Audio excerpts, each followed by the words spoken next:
안녕하십니까. 영성 클래스에 오신 것을 환영합니다. 영성, 영의 형성, Spiritual Formation.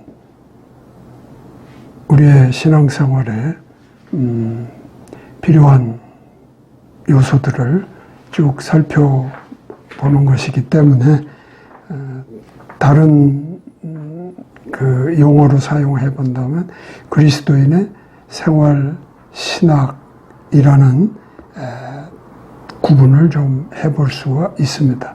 즉 우리들의 신앙생활에 꼭 필요한 요소들을 살펴보는 것입니다. 영의 형성, 이 강의는 일부가 영성, 이때 영성은 spirituality, 그리고 2부는 성숙에 관한 것입니다. 그래서 이 1부와 2부의 그 단어를 또한 조합하면 영성, spiritual formation이라는 용어가 또한 산출되게 됩니다. 그래서 우리는 지금 2부 성숙에 관한 공부를 하고 있습니다. 그리고 오늘은 그 성숙의 마지막 단원에 해당되겠습니다. 성숙, maturity는 세 구조로 내용이 형성되어 있습니다. 정의, 수단 또는 방법, 그리고 영적 전투. 영적 전투 이 세 번째 구조에서 우리는 지난 시간에 세상적인 영적 전투를 우리가 해야 하는 동기 또는 이유는 우리 신앙생활하는 우리가 세상적인 것에 많은 시간과 또는 신앙생활에 싸움이, 씨름이 있다 하는 거죠. 그래서 세상적인 것이 뭐냐? 세상이란 뭐냐 하는 것들을 구체적으로 살펴보았고, 우리가 특별히 구분하지 않으면 세상적인 것과 우리 신앙생활에 꼭 필요한 그 어떤 것들과 구분 없이 혼란스럽게 섞여 있을 수도 있기 때문에 세상적인이란 무엇인지, 또 세상은 우리가 어떻게 이해해야 하는지 하는 것들을 살펴보았습니다.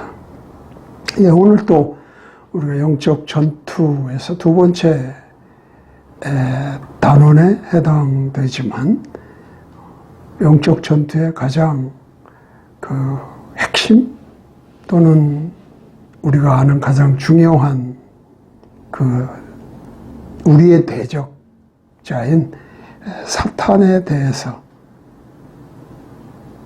한번 생각해 보려고 합니다. 이 사탄을 우리가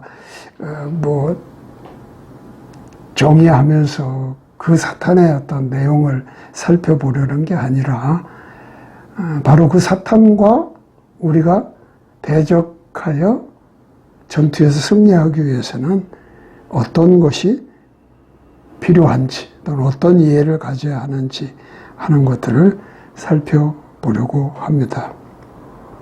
그래서 오늘 그 단원의 제목은 영적 전투, 사탄, 즉 사탄과 영적 전투를 할 때 믿는 자는 어떤 것을 가지고 승리할 수 있는지의 내용을 살펴보도록 하겠습니다.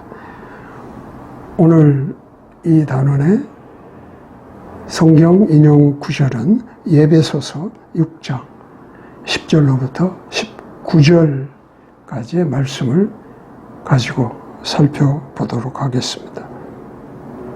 대략 이 구절들을 이러한 내용으로 좀 나누어서 차례대로 살펴보겠습니다. 승리의 비결을 말하고 있다. 승리의 비결은 무엇이냐? 승리하기 위해서 우리에게 필요한 것은 무엇이냐 하는 것이 이제 이어서 두 번째 단락에서 좀 살펴볼 것이고, 세 번째는 승리의 수단은 무엇을 우리에게 말씀하고 있는지 살펴봅니다. 그리고 마지막으로는 빼놓을 수 없는 기도의 중요성과 그리고 목적을 살펴보도록 하겠습니다. 그래서 먼저 오늘 성경 인용 구절에 에베소서 6장 10절로부터 19절에서 처음으로 우리가 구분하여 살펴볼 것은 이 구절들 안에서 승리의 비결로 우리에게 제시하고 있는 것이 있다. 내용을 살펴보겠습니다. 10절과 11절이 그 내용을 가지고 있다 봅니다. 10절은 끝으로 내 형제들아. 여기서 끝으로라는 말은 개역 성경에는 종말로 이렇게 표현되어 있습니다만은 두 가지가 이 끝으로라는 말 안에 함의되어 있다고 봅니다. 하나는 먼저 에베소서가 1장에서 6장까지 되어 있는데 이 서신서의 이제 마지막 가르침, 권면이 이 지금 내용입니다. 즉 영적 전투를 하는 우리의 자세는 어때야 하는지 이런 것을 지금 가르치고자 하는 겁니다. 그런 의미에서 에베소서의 마지막 부분을 지금 언급한다. 그런 제시어이기도 하고요. 또 끝으로라는 말은 바로 이 영적 전투, 대적자인 사탄과 우리가 싸우는 일은 정말 종말에 가서 종말의 그 관점에서 매우 중요한 것이다 하는 그런 함의를 가지고 있다고 봅니다. 어쨌든 오늘 에베소서 6장 10절은 끝으로 내 형제들아 주 안에서와 그분의 강력한 권능 안에서 강건한 자가 되라. 10절 말씀입니다. 또 11절에서는 너희가 마귀의 관계를 능히 대적하며 서기 위해 너희가 하나님의 전신갑주를 입으라. 승리의 비결로 두 가지를 언급하고 있습니다. 10절에서는 뭐예요? 주 안에서와 그분의 강력한 권능 안에 간간한 자가 되라. 11절에 또 하나 하나님의 전신갑주를 입으라. 이렇게 두 가지의 비결을 동시에 제시하고 있죠. 그래서 먼저 한 가지 10절에서 나오는 이 비결은 이중적으로 강조를 하고 있다고 봅니다. 예를 들면 주 안에서 강건한 자가 되라 이렇게 말해도 내가 강건한 자가 되는 것은 누구나 바라는 것일 겁니다. 근데 특별히 어디에서 강건한 자로 내가 될 것인가 한다면 주 안에서. 우리가 그리스도를 따라서는 나는 아무런 가치가 없습니다. 주님 안에 있을 때 나는 바로 가치를 갖게 되는 겁니다. 그래서 주 안에서 강건한 자가 되라는 것만도 매우 강한 표현인데 이 10절에서는 주 안에서 와 그분의 강력한 권능 안에서라고 강조를 다시 하고 있는 거죠. 주 안에서 와, 주 안에서 그게 아니고 주 안에서의 강건함이 아니라 주 안에서 와. 이게 중요합니다. 그 주 안에서의 강력한 권능 안에서 이중적으로 강조를 하고 있다는 것을 볼 수 있습니다. 이것은 매우 중요한 일입니다.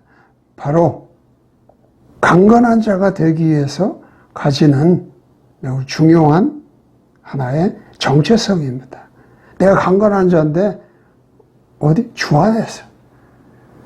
주 안에 있는 내가 나의 정체성을 드러내는 것이고 오늘 인용하여 보고 있는 이 말씀은 영적 전투, 영적인 싸움에서 내가 싸우는 자로 나가야 되고 그래서 결국 싸워서 승리하는 자가 되기를 권면하고 있는데 결국 싸우고 승리하도록 하는 일이기 때문에 그 싸움을 잘하기 위해서 내가 반드시 승리의 비결로 가져야 되는 것은 바로 내가 어디에 있으며 어디에서 훈련되느냐 하는 것이 중요합니다. 싸움을 할 때 훈련 없이 싸울 수 있겠습니까? 훈련이 싸움은 아닙니다만은 훈련이 없이 싸움에 나가는 자들은 없습니다. 그런 점에서 10절의 이 승리의 비결 하나는 바로 그 훈련에 해당하는 그런 승리의 비결을 보여주고 있다 볼 수 있습니다. 또 한 가지는 11절에 나오는 말씀입니다. 마귀의 괴계를 또는 관계를 대적하며 서기 위해서 그 대적자와 서기 위해서는 하나님의 전신갑주를 입으라 이렇게 말씀하고 있습니다. 결국 하나님의 전신갑주를 입는 것입니다. 아까 앞에서 얘기한 한 가지 그 비결, 즉 내가 싸우기 위해서는 내가 누구인가를 알고 내가 훈련하는 일이 필요합니다. 그래서 주 안에서 그분의 강력한 권능 안에서 강건한 자가 되라. 훈련을 해서 튼튼하게 자기를 갖추는 일이 필요하고 이제 때가 되어서 또는 적이 침투해 오면 그것을 대적해서 서기 위해서는 대적하여 승리하기 위해서는 하나님의 전신갑주를 입으라 이렇게 말씀하고 있는 겁니다. 그래서 지금 얘기하는 이 부분은 바로 실전에 해당하는 겁니다. 싸움의 실전을 하기 위해서는 바로 하나님의 전신갑주를 입어야 한다 하는 겁니다. 그렇겠죠? 네, 맞습니다. 그리고 이것은 반드시 내가 다시 말하면 누가 싸워주는 거 아닙니다. 내가 해야 됩니다. 내가 마귀의 관계와 대적하여 서기 위해서 하나님의 전신갑주를 입는 것입니다. 내가 목적을 가지고 전투에 나가야 하는 겁니다. 이게 승리의 비결입니다. 근데 이 두 가지의 이 승리의 비결로 언급한 이것은 서로 관계가 있습니다. 밀접한 관계가 있습니다. 상호 보완적입니다. 그 말은 무슨 말일까요? 싸우기 위해서는 그 싸움에 적합한 나를 만드는 훈련이 반드시 필요해요. 훈련이 되면 싸울 수 있다는 겁니다. 또 싸워서 승리하려면 바로 훈련이 된 자가 그 싸움에 유리할 수밖에 없는 거죠.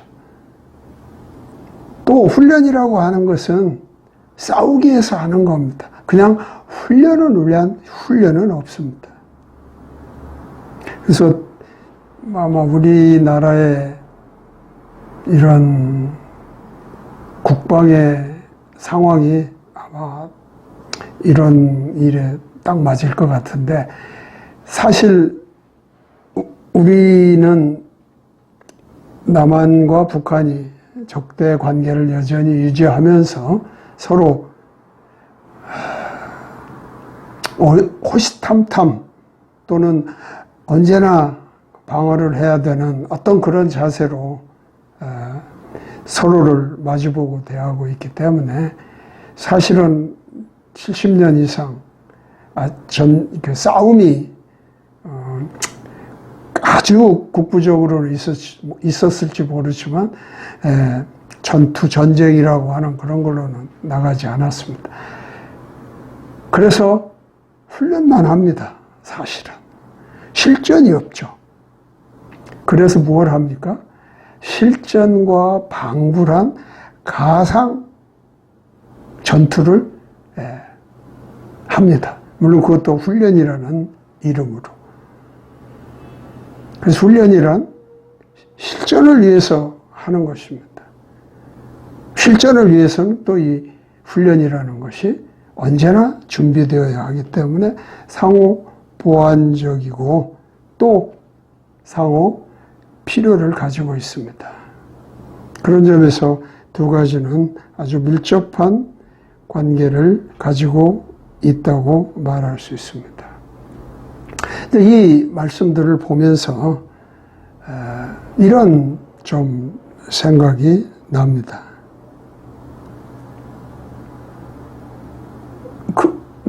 이런 그 승리의 비결을 성경이 말씀하고 있는데, 그렇다면 내가 이 훈련에 참여하는 자인가? 또는 신앙생활은 어떤가? 뭐 이런 것들이 생각이 듭니다. 만약 이것이 나라고 하는 사람에게 꼭 필요한지, 필요하지 않은지,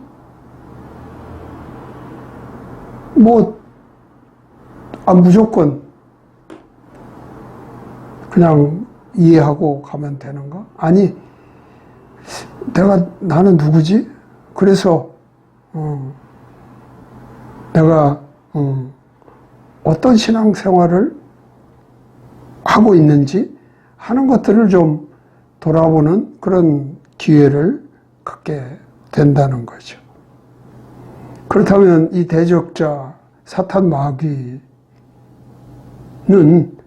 누구를 공격할까? 아무리 사탄 마귀가 옳지 않은 존재임은 분명하지만, 그렇다고 아무런 생각도 없이 아무나 어느 때나 막 공격하고 그러지는 않을 거 아닙니까? 세상에 우리가 살아가면서 도처에서 전쟁, 전투 뭐 이런 것들이 현존하고 있는데, 그런 것들을 보면 무조건 하는 건 아니지 않습니까? 다 그거에 어떤 이유가 있고 명분이 있고 동기가 있고 다 그렇습니다. 또는 때가 있고, 사탄도 우리 믿는 자들을 공격함에 있어 그러지 않을까? 그렇다면 사단이 공격하기 좋은 대상이 있다든지, 누구와 싸우고 싶다든지 이런 것들이 있지 않겠습니까? 그런 점에서 사단은 누구를 공격할까, 이런 생각을 해보게 됩니다. 그래서 이런 것들에 대한 참고 구절로 우리 이미 이 과정에서 배운 것이지만 요한일서 2장 12절로 14절 말씀이 다시 떠오릅니다. 그 요한일서 2장 12절에 14절의 말씀을 보면 거기에 우리 믿는 자들의 성장 단계들이 아주 뚜렷하게 소개되어 있습니다. 거기에는 어린 자녀들, 젊은이들, 아버지들 해서 세 계층을 성장 단계의 어떤 단계로 이렇게 제시하고 있습니다. 그 말씀을 한번 읽어보고 잠깐 설명을 해보도록 하죠. 요한일서 2장 12절로 14절 말씀을 보겠습니다. 어린 자녀들아, 내가 너희에게 쓰는 것은 너희 죄들이 그분의 이름으로 인해 용서되었기 때문이라. 아버지들아, 내가 너희에게 쓰는 것은 너희가 처음부터 계신 그분을 알았기 때문이라. 젊은이들아, 내가 너희에게 쓰는 것은 너희가 그 사악한 자를 이겼기 때문이라. 어린 자녀들아, 내가 너희에게 쓰는 것은 너희가 아버지를 알았기 때문이라. 아버지들아, 내가 너희에게 쓴 것은 너희가 처음부터 계신 그분을 알았기 때문이라. 젊은이들아, 내가 너희에게 쓴 것은 너희가 강하고 또 하나님의 말씀이 너희 속에 거하며 너희가 그 사악한 자를 이겼기 때문이라. 이 중에 특별히 젊은이들아 하는 그 대목을 좀 더 주시해서 보실 필요가 있습니다. 그건 13절 하반절이나 14절 또한 하반절에 보면 바로 젊은이들에게 성경이 말하고 있는 그 특성 또는 그 젊은이들이 하는 그 행위, 이런 것들이 그들을 젊은이라고 이렇게 지칭할 수 있는 것임을 알 수 있습니다. 그래서 보면 사탄이 공격을 하기 원하는 대상은 아마도 신앙생활의 성화의 과정을 겪는, 그러니까 신앙생활에 있어서 왕성한 그러한 신앙생활을 해야 하는 그 층, 어린 자녀들은 이제 막 구원을 이룬 자들입니다. 그래서 어찌 보면 하나님을 내 죄를 용서해 주시고 나를 구원해 주셨다는 그 감격으로 하나님께 온전하게 헌신되어 나가는 자들이라고 볼 수 있습니다. 그들이 막 그 영적인 어떤 그 성숙도나 영적으로 대단한 일을 이루는 그런 사람은, 그런 형편은 아니라 할지라도 그들이 그 구원의 감격에 있어서 하나님께 온전히 헌신된 자들이라고 볼 수 있습니다.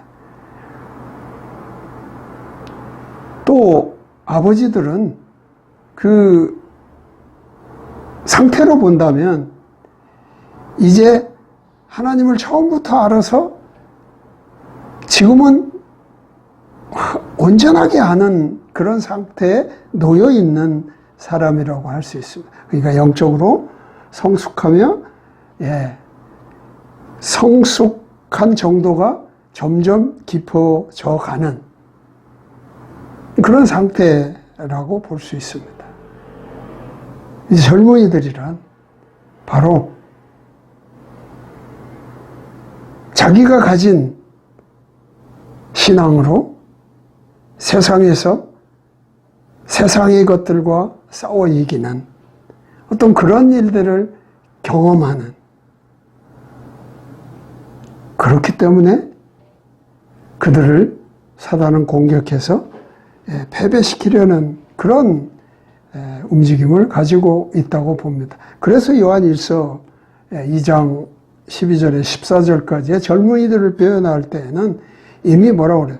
그 사악한 자들을 이겼다 말하고 있어요. 그러니까 성화의 과정을 가는 동안 우리의 신앙은 사단 마귀를 이겼습니다. 이거는 물론 내가 싸워 이기는 것도 경험하고 나아가는 거지만 이미 그것은 예수 그리스도를 통해서 완료된 상태입니다. 이거를 우리가 알게 된다면 젊은이들이 사악한 자들과 싸워 이기는 것을 늘 경험할 수 있고, 그래서 성화의 과정도 승리해 나갈 수가 있다는 것을 알 수 있습니다. 그래서 사단은 어린 자녀의 계층의 사람이나 아버지들의 계층에 위치해 있는 신앙인들보다는 성화의 과정에 있는 젊은이들을 더 누리고 있다고 봅니다. 그런 것에 비해서 내가 그런 젊은이의 어떤 그 위치나 그런 계층에서 내가 신앙생활을 할 때는 우리는 사악한 자를 이겼다. 예수 그리스도로 말미암아 이미 이김을 가진 자다라는 확신을 가지고 나아가서 사단과 대적하여 서는 그런 일을 해야 합니다. 이것이 곧 승리라고 말할 수 있는 거죠. 승리의 비결에서 우리에게 보여주는 그 일은 젊은이들로서 훈련을 충분히 주 안에서 해가지고 이제 사탄 마귀와 싸워야 되는 그 전투에서 승리하기 위하여 하나님의 전신갑주를 입고 실전에 나가면 승리한다. 뭐 이런 걸 가르치고 있습니다. 계속 오늘 요한일서 에베소서 6장 13절에 보면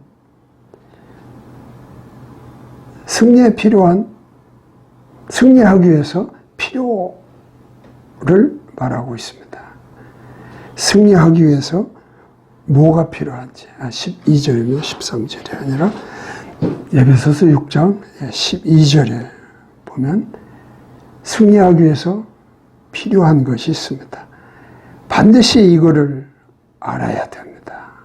그것이 무엇이냐면 우리는 살과 피에 맞붙어 싸우지 아니하고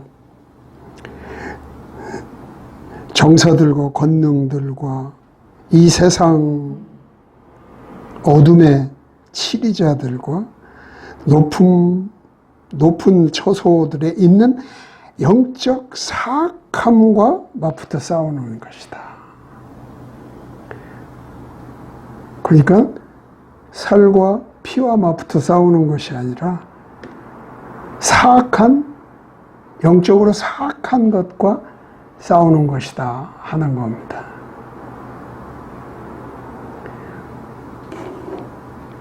이 싸움의 목표가 분명하게 있어야 되고 그 싸움에 정확한 분별력이 필요합니다.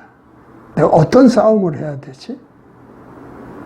승리하기 위해서는 이 이해가 분명히 필요합니다. 다시 말하면 이런 겁니다.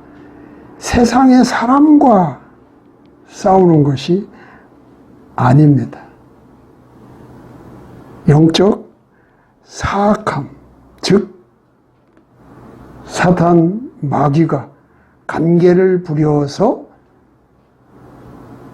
우리 앞에 드러내는 것들과 싸우는 것입니다. 만약 이 승리하기 위해서 필요한 이러한 이해를 우리가 분명히 가지고 있다면 우리는 신앙생활에 있어서 서로 관계 안에서 다툼은 쉽게 이겨낼 수 있습니다. 아니, 다툼이 일어나지 않을 수 있겠죠. 근데 많은 교회들은 그런 사람들 간에, 즉 대인 관계의 문제로 얼마나 많은 다툼과 분열이 일어납니까? 이것은 아닌지요. 또는 세상의 사람들과 싸우는 것이 아닙니다. 영적 사악함, 그것의 싸움을 우리는 해야 한다는 것입니다. 왜냐하면 사단은 이런 것에 사람들의 혼란을, 또 사람들이 그런 것에 그렇죠, 혼동스러워하는 그것을 어찌 보면 자기의 그 정략으로 삼고 있습니다. 사람들은 사람과의 관계에서 자기의 신앙을 드러내려고 하는 아주 본능적인 허물이 있습니다. 본능적인 실족이 있습니다.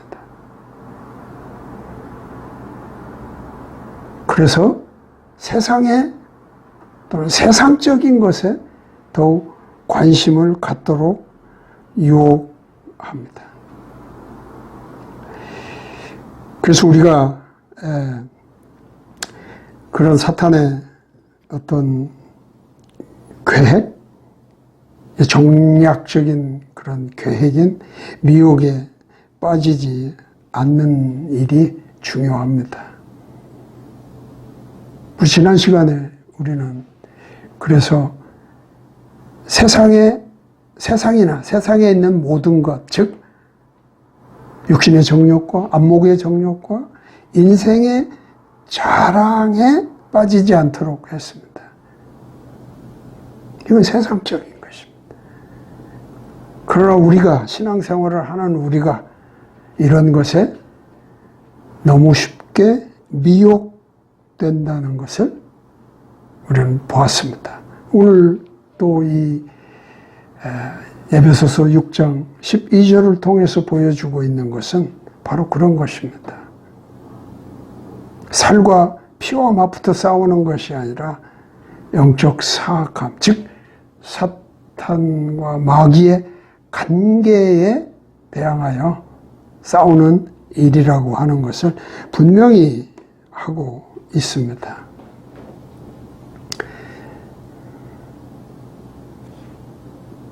세상과 또는 세상의 사람들과 맞붙어서 싸우는 이런 일들은 큰일 같지만 잠시면 지나가는 일입니다.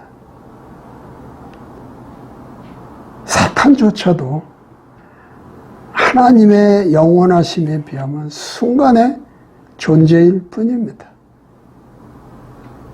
그래서 우리는 영원한 하나님의 그 능력에 힘입어서 이런 일시적인 이런 싸움에 분명히 승리하는 자가 되어야 한다고 봅니다.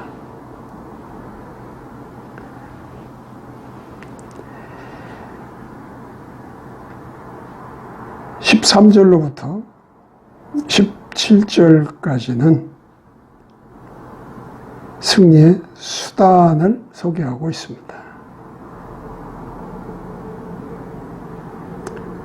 앞에서 11절에서 승리의 비결로 두 가지 얘기를 할 때 두 번째 얘기했던 우리가 하나님의 전신갑주를 입으라 그랬습니다. 이게 비결입니다. 그러니까 이미 이것은 우리가 가지고 있는 겁니다.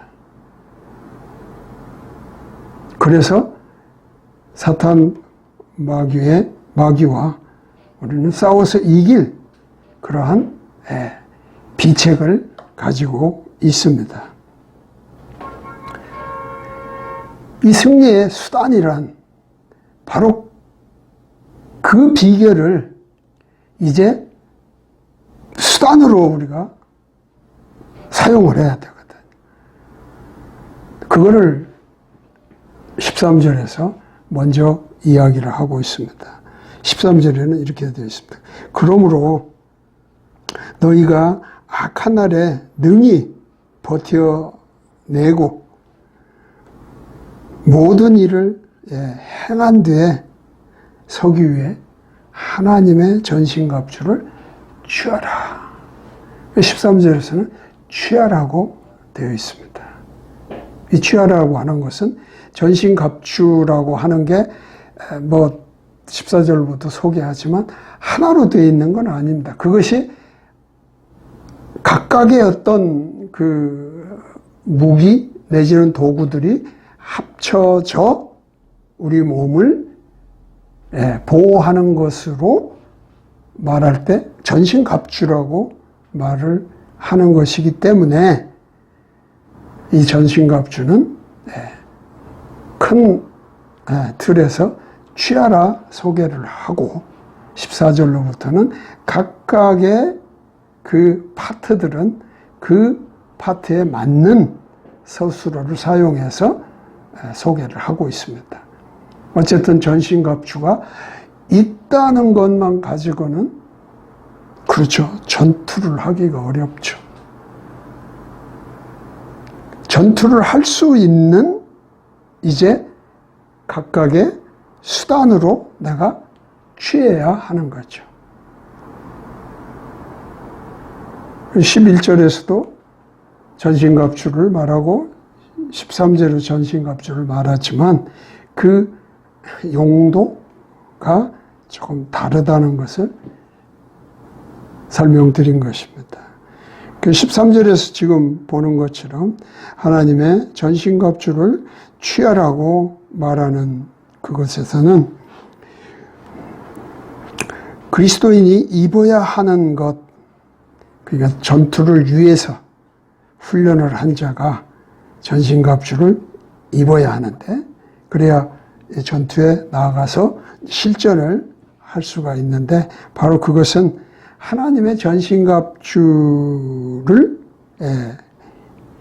입는데 그 하나님의 전신갑주란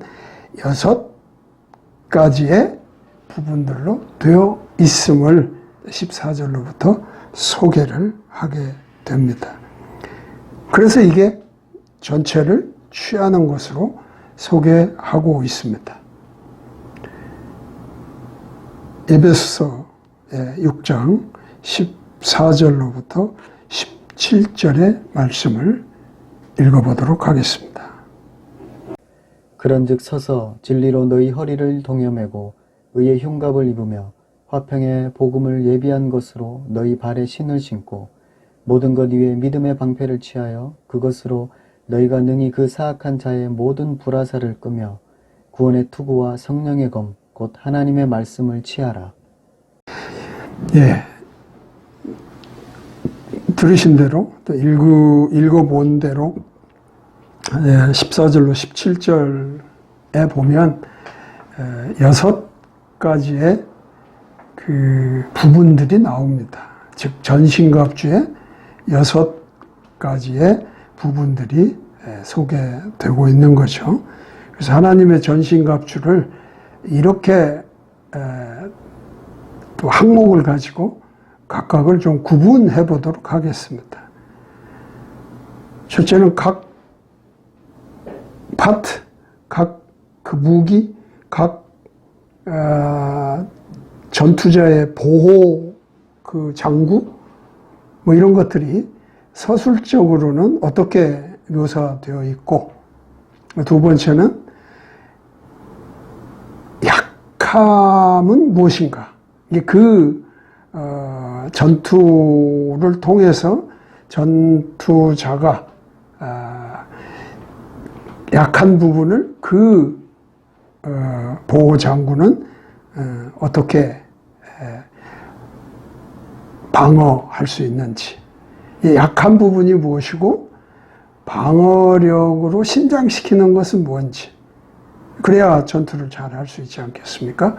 그리고 네 번째는 그리스도의 관점에서 이거는 어떻게 우리가 의미를 가져야 할 것인지, 이렇게 네 항목으로 나누어서 각각의 그 부분을 살펴보도록 하겠습니다.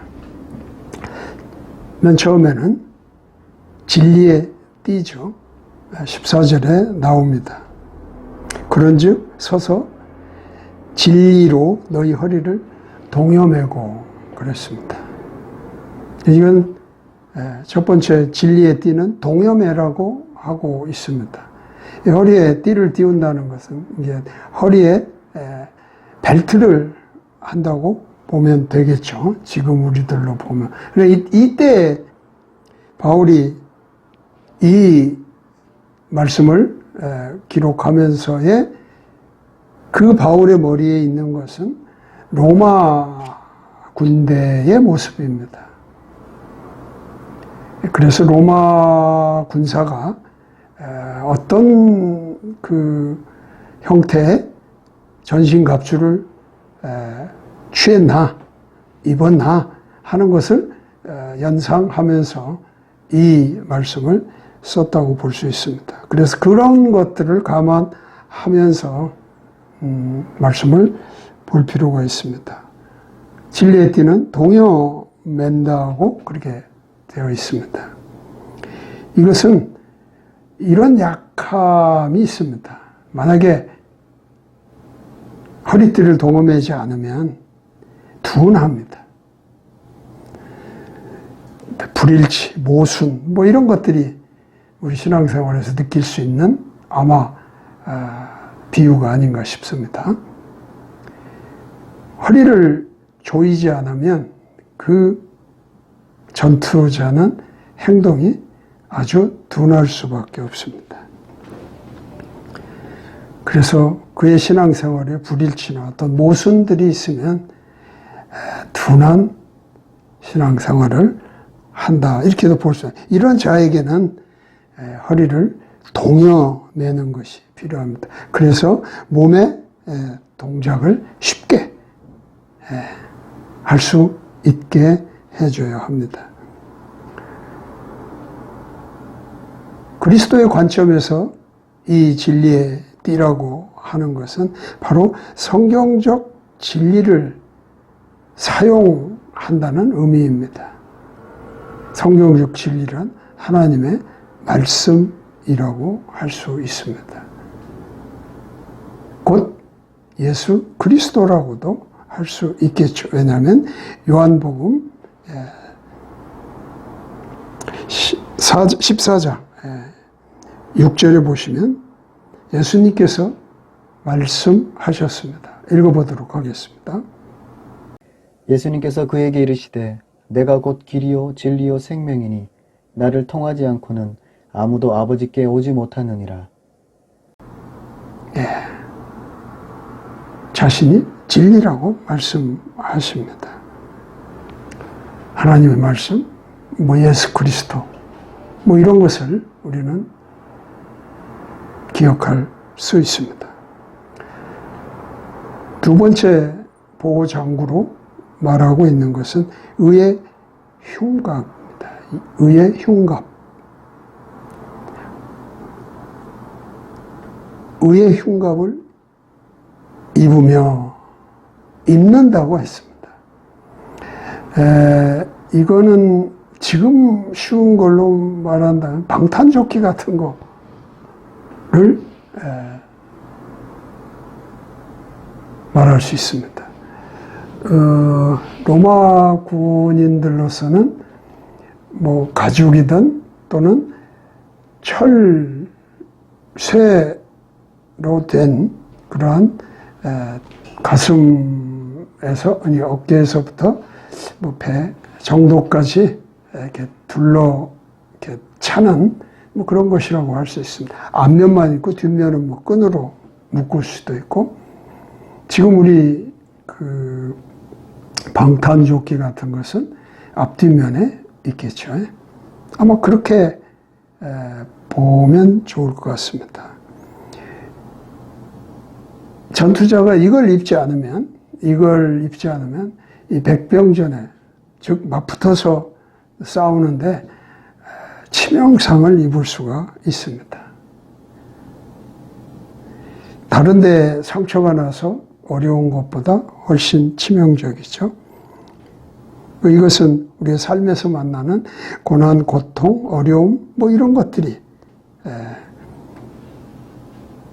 신앙생활에서 나아가 살아가는데 우리에게 어려움을 주고 있다. 그래서 의의 흉갑 또는 흉패를 우리가 차게 되면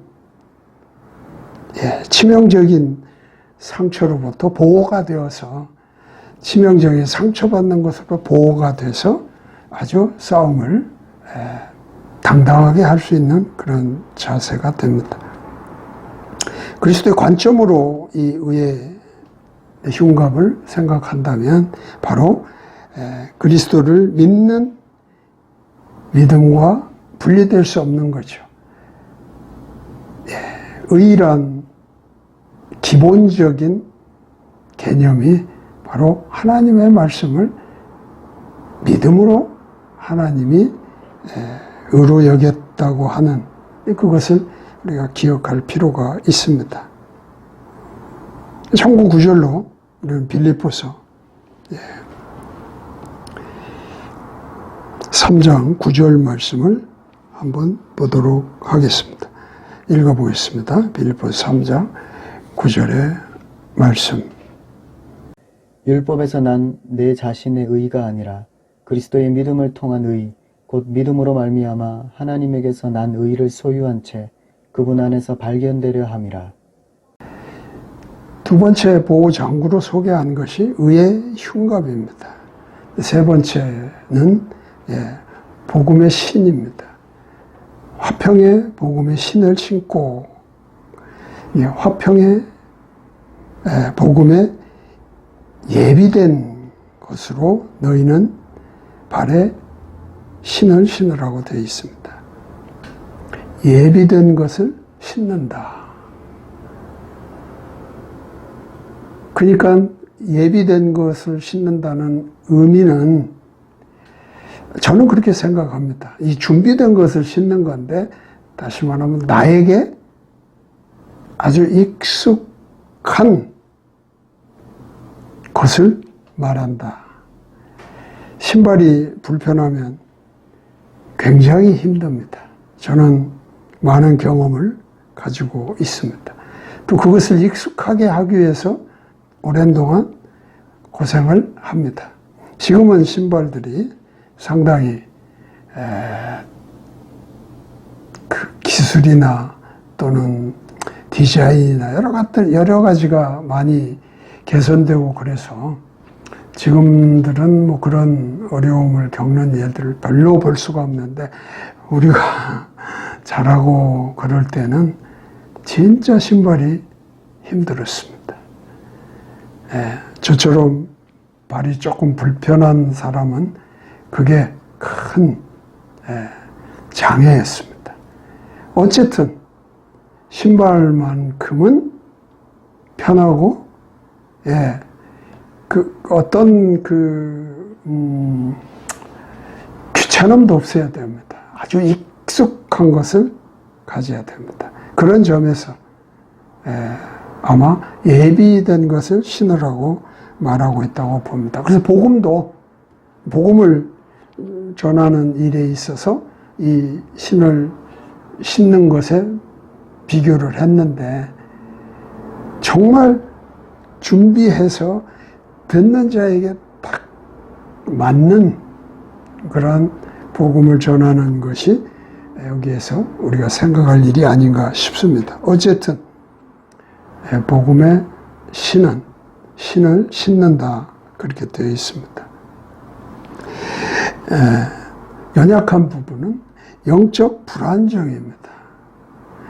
제가 아까 이 얘기를 했지만 신발이 불편하면 매사가 힘듭니다. 그리고 결코 딛고 서서 이렇게 움직이고 이러기가 매우 귀찮아집니다. 그래서 그 사람의 상태가 아주 불안정한 상태가 될 수 있습니다.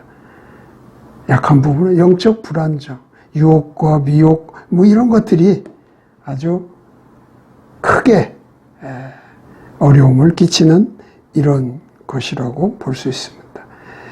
시험과 유혹을 당할 때마다 영적인 어떤 그런 불안정한 상태, 이것이 약한 것이라면 결국 우리는 방어력을 신장시킨다 하는 것은 결국 견고하게 잘 서기 위해서는 익숙하게 된 신발을 신는 것이 중요하다고 봅니다. 그리스도의 관점에서 이 평안의 복음의 신을 신는다고 하는 것은 그리스도를 통한 하나님과 화목하는 겁니다. 어떻게 하나님과 화목할까요? 하나님의 말씀에 익숙한 것이 중요하리라고 봅니다. 자, 골로새서 1장 26절 말씀을 읽어보도록 하겠습니다. 20절로 가겠습니다. 1장 20절입니다. 읽어보겠습니다. 그분의 십자가의 피를 통해 화평을 이루사 그분으로 말미암아 모든 것들이 즉 내가 말하노니 그분으로 말미암아 땅에 있는 것들이나 하늘에 있는 것들이 자신과 화해하게 하셨느니라. 그리고 네 번째 전신갑주의 파트는 보호장구는 믿음의 방패입니다. 16절에 보시면 모든 것 위에 믿음의 방패를 취하여 그것으로 너희가 능히 그 사악한 자의 모든 불화살을 끄고 그랬습니다. 믿음의 방패로 막으며 사탄 마귀의 불화살 같은 공격을 꺼버리는 이런 것을 위해서 믿음의 방패를 가지라고 말하고 있습니다. 모든 것 위에 취한다는 겁니다. 그러니까 믿음의 방패로 나를 온전히 이렇게 덮는 뭐 그런 것을 말한다고 봅니다. 모든 것 위에 취하는 것이 바로 믿음의 방패다. 약한 부분은 무엇일까? 우리에게 약한 부분이 있을 때 믿음의 방패를 취하는 것이 중요한데 그것은 바로 환난과 핍박과 고난 같은 그런 것들이 나를 부분적으로 하는 것이 아니라 온전하게 압박을 하는 것이기 때문에 이때 필요한 것은 믿음의 방패로 온전히 덮는 것이다. 그렇게 됐을 때 어떤 방어력이 신장되느냐 하면 믿음으로 고난을 견디게 됩니다. 이게 믿음으로 고난을 견디기 위해서 우리는 믿음의 방패를 가져야 된다. 그런 이야기도 될 수 있습니다. 그리스도의 관점에서 보면 말씀을 통한 그리스도의 돌보심과 충분성입니다. 말씀을 가지고 우리가 돌봄을 받고 그 말씀은 우리의 그러한 환난과 핍박, 고난 등에 있어서 충분히 그것들을 견뎌낼 수 있는 힘을 갖게 되는 겁니다. 그래서 우리 잠언 24장 6절에 보면 이렇게 되어 있습니다. 너는 지혜로운 조언으로 진리를 전쟁을 하지. 지혜로운 조언으로 전쟁을 할지니라. 조언자가 많으면 조언자가 없으면 많으면 왜 흥하고 조언자가 없으면 망하리라. 그렇습니다. 우리는 하나님의 말씀으로 이 전쟁에 나가 싸우는 자로서 힘을 얻어야 할 것입니다. 그런데 이 믿음의 방패를 가지고 불화살을 끄는 역할까지를 오늘 말씀은 강조하고 있습니다. 이건 굉장히 특별한 경우라고 말할 수 있는데, 특별한 부분을 잘 묘사했다고 말할 수 있는데, 바로 사단과 마귀의 관계가 불화살처럼 강한 공격이라고 하는 거죠. 그래서 이 불화살이라고 하는 부분을 조금 생각해 볼 필요가 있습니다. 다른 화살도 쏠 수 있을 텐데 왜 불화살을 쏠까? 이 강력한 그런 무기임을 보여준다고, 강조한다고 볼 수 있습니다. 그럼 불화살을 끄기 위해서는 어떻게 해야 되냐? 바로 그 방패에 불을 끌 수 있는 어떤 필요가 생기는 겁니다. 그래서 로마 군인들은 방패가 가죽으로 되어 있다고 그럽니다. 보통 방패는 나무 또는 철과 같은 그런 쇠붙이가 대략 생각나는 건데, 로마 군인들은 가죽을 방패로 가지고 있었다고 합니다. 그래서 전쟁에 나가려면 그 가죽 방패를 물에 한동안 적셔놔서 가죽에 물이 듬뿍 머금을 때 그걸 들고 나갑니다. 그러면 불화살이 날아왔을 때 그 방패로 그것을 막고, 비록 그 방패에 불화살이 꽂혀 있다 할지라도 가죽에 머금은 수분이, 물기가 그 화살을 끄는 역할을 하게 됩니다. 그런 효과가 있습니다. 그런 것이 지금 묘사되고 있으며, 그러니 이 군사들이 얼마나 힘든 싸움을 했는지 알 수 있죠.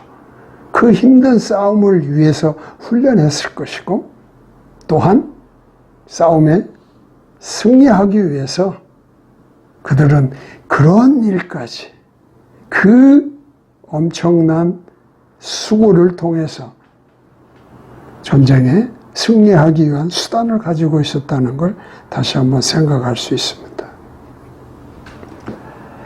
다섯 번째, 전신갑주의 보호 장구는 바로 구원의 투구입니다.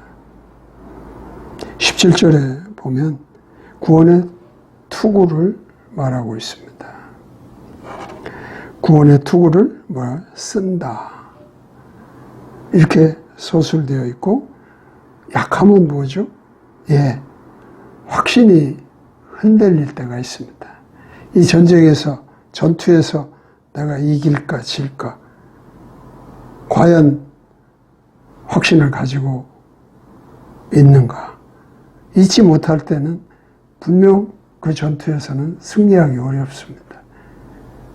이 전투에서 이긴다는 확신을 가져야 됩니다. 그걸 위해서는 투구를 쓸 때에 승리한다는 어떤 확신을 맨 마지막에 쓰는 거죠. 그래서 딱 쓰고 나갑니다. 바로 내가 구원을 받았다 하는 그런 확신 속에서 내가 이 영적 전투를 해나가면 분명히 예수 그리스도가 사탄 마귀의 그 괴계를 물리치셨으므로 나는 승리할 수 있다는 것을 갖게 됩니다. 바로 방어력이 신장되는 것입니다. 바로 구원의 완성과 회복을 내가 할 수 있다는 확신 속에서 나아가게 되면 승리하게 되는 거죠.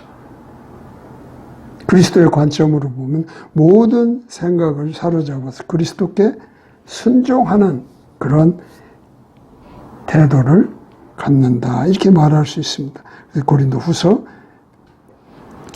10장 5절에 보시면 이런 말씀이 기록되어 있습니다. 읽어보겠습니다. 우리는 상상하는 것과 또 하나님을 아는 것을 대적하여 스스로를 높이는 모든 높은 것을 무너뜨리고 모든 생각을 사로잡아 그리스도께 순종하게 하며. 하나님의 전신갑주가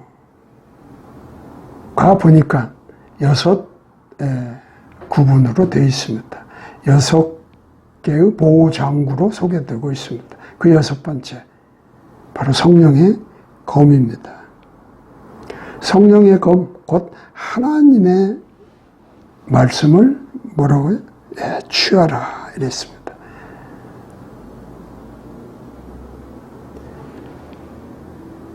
검입니다. 이 검은 성령의 검입니다. 이 검을 든다 혹은 취한다 이렇게 말할 수 있겠죠. 우리의 약함이 있습니다. 우리 신앙생활을 하는 동안에 우리가 영적 미숙함이 있습니다. 영적으로 미성숙함이 있습니다.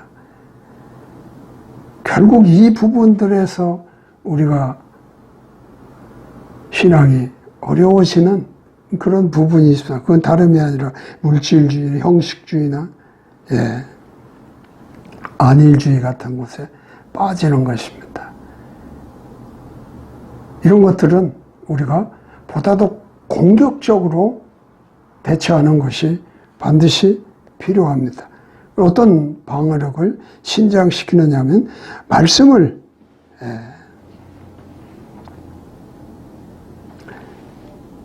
효과적으로 사용함으로써 성령의 검, 곧 말씀을 효과적으로 사용함으로써 우리는 그런 약함을 방어할 수가 있습니다. 성령의 검, 이것은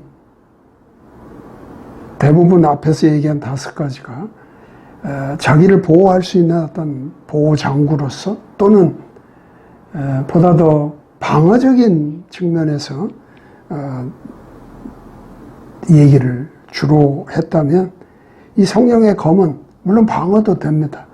공격을 막아내는 그런 역할도 하지만 이거는 공격을 해서 쓰러뜨리는, 결국에 마지막에는 그 사탄의 대적을 물리치기 위해서는 쫓아내는 것도 방법이지만 괴멸시키는 그런 역할도 해야 된다면 바로 이 성령의 검은 그러한 역할을 충분히 할 수가 있다는 것입니다. 바로 이 성령의 검을 가지고 사탄 마귀를 이긴 대표적인 예가 바로 예수 그리스도라고 할 수 있습니다. 그래서 그분은 말씀으로 사탄의 유혹을 물리치신 것을 우리는 복음서에서 잘 볼 수가 있습니다. 그러므로 구체적인 적용을 통해서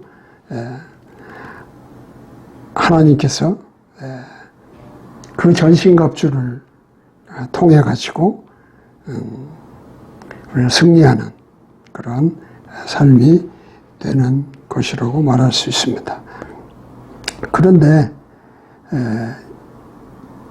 우리가 잘 아는 것처럼 하나님의 말씀이 검으로서 어떻게 작용하는가 하는 것은 죄송합니다. 히브리서 4장 12절 말씀에 아주 잘 기록되어 있습니다. 이것은 정말 때로 우리가 검으로서 완전히 변화시키는 그러한 일에 하나님의 말씀이 사용됨을 잘 보여줍니다. 히브리서 4장 12절을 읽어보도록 하겠습니다.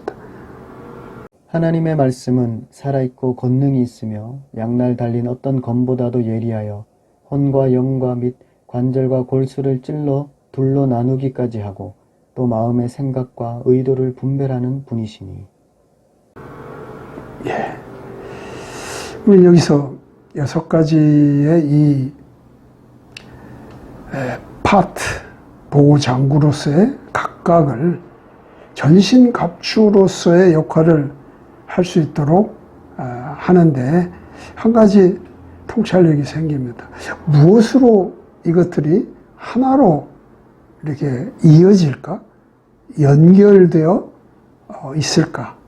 그래야 전신갑주로서 하나로 표현될 수 있을 텐데, 그래서 생각해 보니까 저는 이렇게 이 내용이 분석이 됐습니다. 첫 번째, 그 얘기했던 것이 진리의 띠잖아요. 진리는 예수 그리스도이신데 이 진리는 곧 하나님의 말씀이 진리라고 말할 수 있습니다. 또 의의 흉갑을 두 번째는 찬다고 했습니다. 의란 뭡니까? 아까도 이 얘기를 잠깐 드렸지만 아브라함이 의로 여김을 받을 때 그 하나님의 말씀한 내용에 보면 하나님의 말씀, 내 말을 믿으니, 그렇죠. 하나님의 말씀을 믿음에 하나님께서 그것을 그의 의로 여기셨다 했습니다. 이 의도 하나님의 말씀이라고 하는 것이 매우 중요한 내용입니다. 그래서 이 의의 흉갑도 하나님의 말씀으로 연결되면서 또 복음이란 당연히 하나님의 기쁜 소식인데 바로 그것은 예수 그리스도가 말씀하신 것들이 다 기쁜 소식으로 가질 수 있습니다. 그 소식을, 그 예수 그리스도가 말씀하신 것들을 말하는 그것, 예수 그리스도가 곧 그 기쁜 소식의 핵심으로서 예수 그리스도는 그것을 이 세상에 오셔서 보이셨고 우리는 그것을 말씀함으로 사람들에게 복음을 전파하는 일이 되어서 이것 또한 하나님의 말씀과 매우 관련성이 깊습니다. 또 믿음은 들음에서 나고 들음은 하나님의 말씀이라 했습니다. 곧 믿음은 그 기원이 하나님의 말씀임은 알 수 있습니다. 구원은 하나님이 약속하신 것, 즉 하나님의 말씀이 이루어지는 것입니다. 하나님의 말씀을 붙들고 확신을 갖게 되는 것이죠.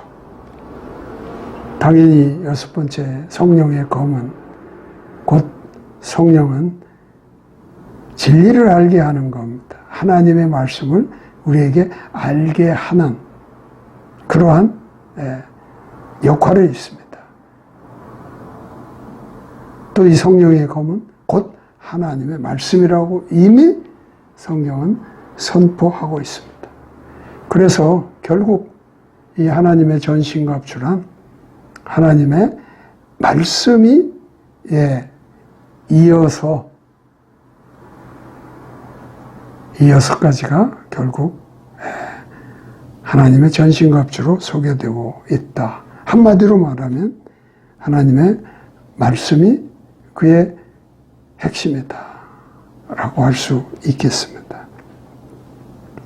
그리고 오늘 이 영적 전투에서 우리가 대적해야 될 사단이라고 하는 것은 바로 이러한 우리가 주 안에서의 강력한 권능 안에서 그걸 사탄 마귀를 대적하여 서기 위해서는 하나님의 전신갑주를 입는 겁니다. 그래서 그렇게 훈련되고 실전을 위해서 갖추어진 자가 사탄을 대적하게 되면 우리는 승리할 수밖에 없습니다. 이미도 승리를 약속하셨고 우리는 그래서 나아가 싸워서 승리함으로써 우리 영적 전투에서 언제나 이길 수 있는 그런 자가 됐습니다. 그런데 빼놓을 수 없는 한 가지가 있습니다. 그것은 바로 오늘 인용 구절, 에베소서 6장 19절, 18절, 19절, 10절로부터 19절까지인데 맨 뒷부분인 18절, 19절 두 절 말씀을 통해서 소개하는 기도의 중요성과 그 목적을 이해함으로써 영적 전투에서 기도가 얼마나 중요한지를 가르치고 있습니다.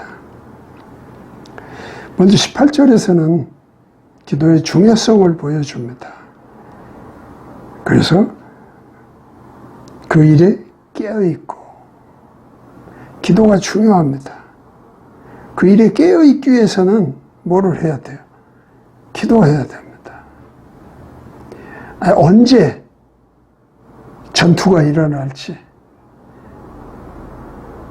또 그 전투가 일어나면 어떻게 내가 싸워야 할지, 이겨내기 위해서 뭘 해야 될지, 이런 모든 것이 아무렇게나 되는 거 아니죠. 아무리 훈련하고 그런 실전을 위해서 내가 준비되었다 할지라도 하나님의 인도하심을 받지 않으면 안 됩니다. 하나님의 인도하심을 받기 위해서는 내가 깨어 그분께 기도하고 준비하는 일이 필요하다는 거죠. 그래서 영적 전투에 있어서 기도의 중요성은 말할 것 없다라고 18절에서 얘기하면서 19절에서는 그 목적을 또한 소개하고 있습니다. 그것은 바로 복음의 신비를 알리도록 하는 겁니다.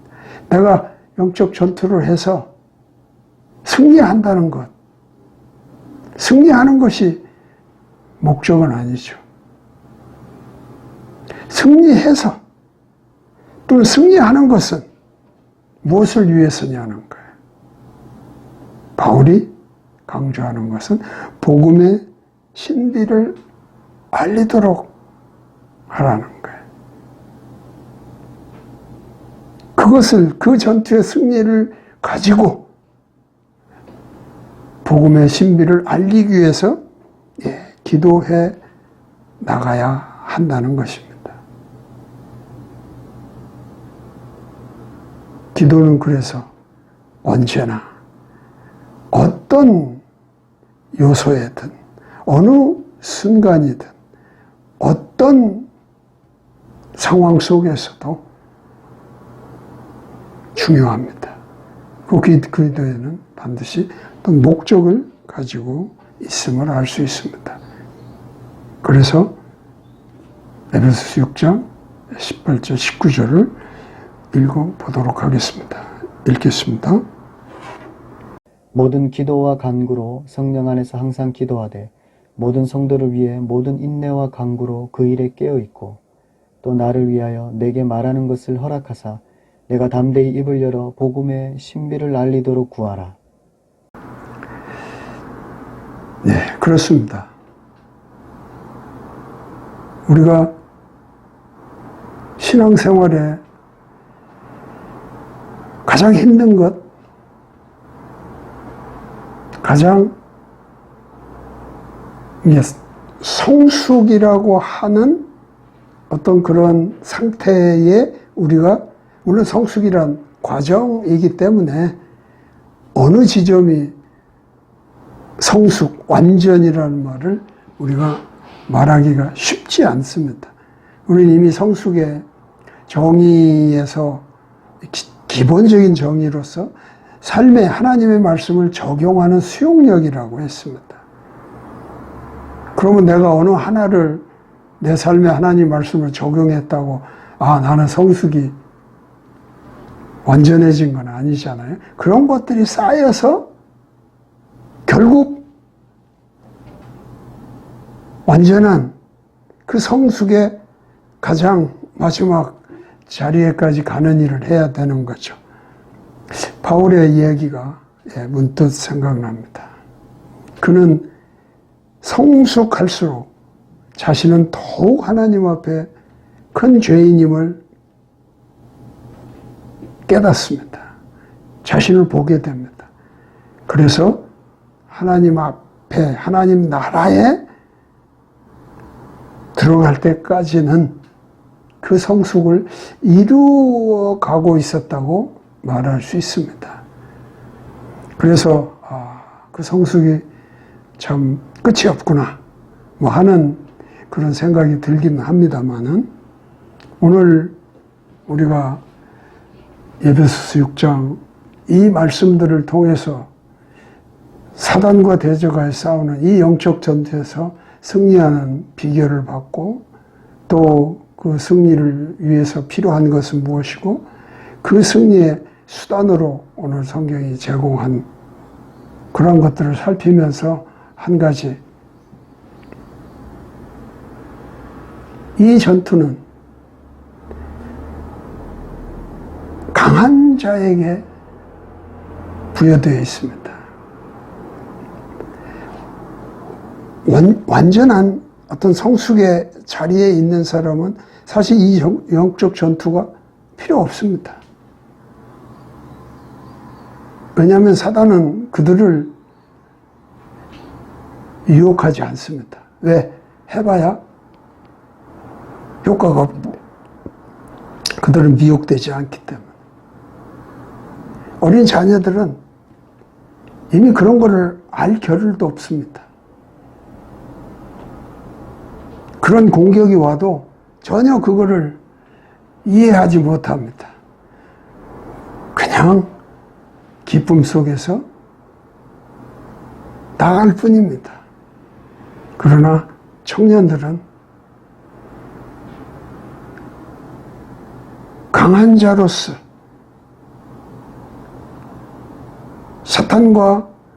사단이 미혹하고 유혹하는 일에 쉽게 접해지고 또 보게 되고, 내 생활에 신앙생활 어려움들을 겪는 이런 와중에 있기 때문에, 즉 성화의 과정에서 하나하나 내가 부딪혀 다루어가고 싸워가고 결과적으로 승리해야 성숙에 이르는 그 길을 꾸준히 갈 수 있기 때문에,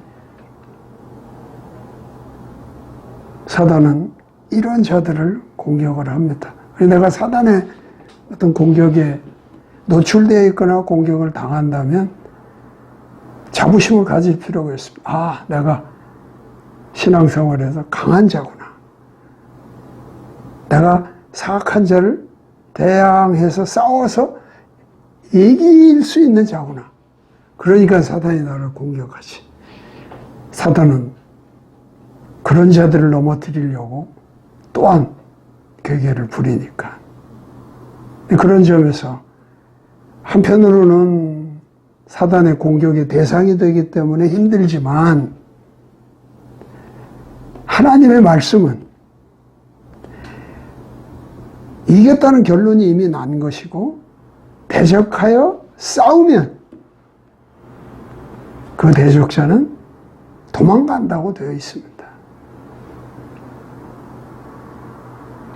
그래서 비록 공격의 대상이 되기는 해도 승리자가 되는 놀라운 감격을 가질 수 있는 그런 기회이기도 하기 때문에, 영적 전투의 오늘 이 말씀을 우리는 잘 이해하고 거기에서 전투자로서 나가서 싸우는 그런 일을 주저하지 말아야 할 것입니다. 영적 싸움에서 승리하는 자가 되라 말씀하고 있지만 그